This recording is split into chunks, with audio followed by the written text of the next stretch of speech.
हरे कृष्णा। तो अभी हम 62 नंबर श्लोक पढ़ेंगे श्रीमद् भगवद गीता यथारूप से।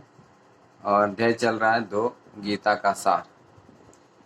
तयते विषयान् पुंसा संगस्तेषुपजायते संगस्ते संजायते काम कामत् क्रोध विजायते।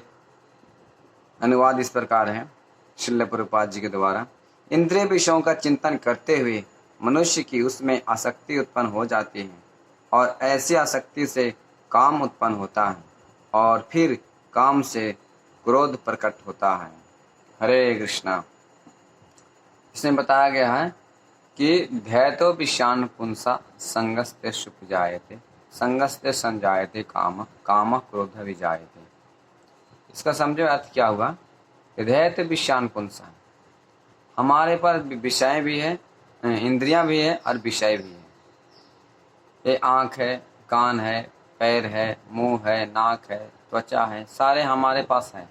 इसको बोलते हैं इंद्रियां। शरीर जो बना इंद्रिय से बना है और इसका विषय भी है, यानी मतलब इसका कुछ एंगेजमेंट है। आँख का देखना, कान का सुनना, मुंह का बोलना, ये सारे एंगेजमेंट हमारे देखने के लिए मिलता है इधर।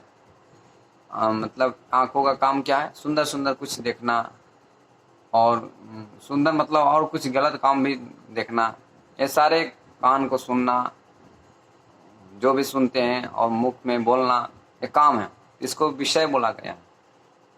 तो यहाँ बताया कि ध्येतो विषयान् पुंसा संगस्ते सुपजायते। तो इसको संसर्ग से विषय के उत्पन्न जब हम लग जाते हैं और वो विषय जब तक वो काम हम तृप्त कर लेते हैं, जैसे देखने की इच्छा है कुछ तो देख लेते हैं, तो आँख में और लोभ हो जाता है देखने के लिए, क्योंकि ये विषय बढ़ते जाते हैं। जैसे ईंधन है, ईंधन में हम अग्नि है, अग्नि में ईंधन जब डालते हैं तो अग्नि और प्रज्वलित होती है और धधकती है। इसी प्रकार जितना ईंधन डालेंगे उतना अग्नि तेजी से बढ़ेगी और जलेगी।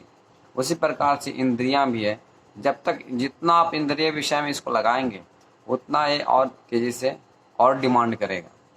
तो इंद्रियों के विषय को जितना हम लगाएंगे उतना और लोभ उत्पन्न होगा, लोभ उत्पन्न होगा। जब तक हम तो फिर उसके बाद लोभ उत्पन्न होगा, अगर नहीं मिला तो क्रोध उत्पन्न होगा। तो यहाँ ये चीज बताया गया है। तो विषयान् पुंसा संगस्ते सुपजायते और संगस्ते संजायते काम काम क्रोध अभिजायते। अगर वो कामना आपको पूरी नहीं हुई तो क्या होता है, हम क्रोध प्रकट करते हैं। तो हमारे अंदर है, सारे अनर्थ है अंदर है, हमको बाहर से लाने की जरूरत नहीं है। मतलब बाहर से सब देखने को, जैसे अभी रात में कोई सो जाते हैं वो तो देखता नहीं है, लेकिन हमको आंखों से कानों से जो सुने हैं वो मन में चला गया, हृदय में चला गया, वही हमारा सपना में सारे चलते रहते हैं विषय में। तो उस प्रकार से हम उसमें आसक्त हो जाते हैं तो लोभ उत्पन्न होता है। लोभ नहीं मिलने से क्रोध प्रकट होते हैं। तो एक काम है, जब तक हम इंद्रियों को भगवान की सेवा में नहीं लगाएंगे तब तक ये इंद्रियां हमको नरक की ओर लेकर चली जाएगी। तो इसीलिए भगवान, हम कल देख चुके थे कि वो सोचते रहता है उस विषय के बारे में, अगर नहीं पूरा हुआ तो उस ध्यान करते रहता है। ध्यान तो विषयान् पुंसा संगस्ते सुपजायते संगस्ते संजायते काम काम क्रोधा भी जायते। अगर वो सोचते रहते हैं, अगर वो पूरा काम नहीं हुआ क्रोध प्रकट होता है। तो क्रोध प्रकट होता है। हम इस सब चीज़ों को कैसे हम सीमित करें, तो श्रील प्रभुपाद जी तात्पर्य ने बहुत सुंदर से बताए हैं श्रीमद् भगवद गीता में कि जब तक हम भगवान की सेवा में नहीं लगेंगे तब तक कोई दूसरा उपाय नहीं है। हम इस चीज़ को बचने के लिए दूसरा कोई उपाय है ही नहीं। जैसे इस समाज में कोई वक्त बता रहे थे कि जो ये भौतिक जगत है सबसे सर्वोपरि है वो काम।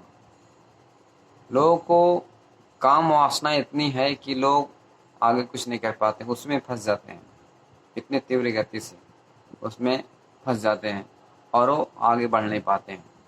और इसमें से 2 प्रमुख हैं, स्त्री और धन।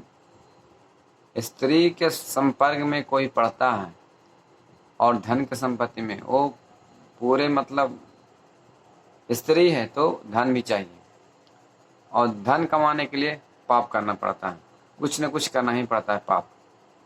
इस डिमांड को हम मतलब पूरे प्रोसेस जीवन भर चलते रहता है।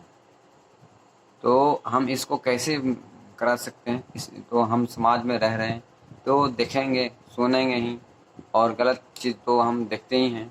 इसको कैसे सीमित कर सकते हैं? हम भगवान के नामों का सहारा ले सकते हैं।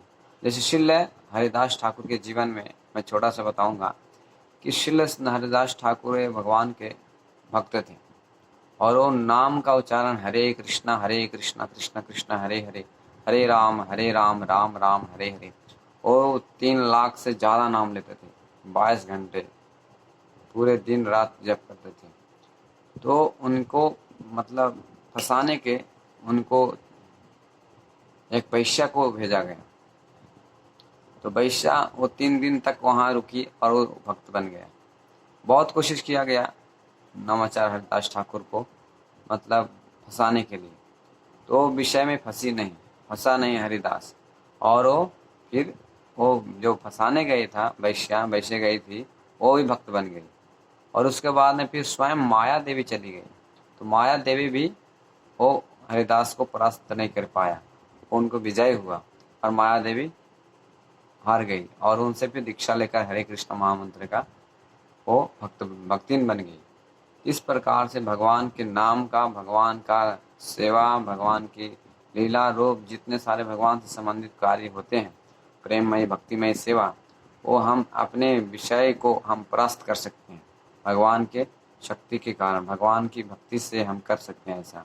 हम अपने बदौलत पे ऐसा अपने शक्ति से हम नहीं कर सकते। कल हम लोग सुन चुके थे कि एक भक्त का क्या क्वालिटी होता है, कि भगवान का एक बच्चा जैसा रहता है, भगवान का एक छोटा बच्चा, उस पर ज़्यादा ध्यान देता है माँ बाप।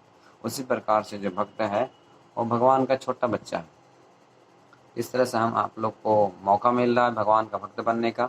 इस अवसर को मत छोड़िए और हरे कृष्ण महामंत्र का जप कीजिए, भगवद गीता पढ़िए, भागवतम पढ़िए, और जो भी प्रश्न हो, उत्तर हो, जो भी बताइए, मुझे कोई सुझाव हो, ठीक है। हरे कृष्णा कृष्ण कृष्ण हरे हरे, हरे राम राम राम हरे हरे।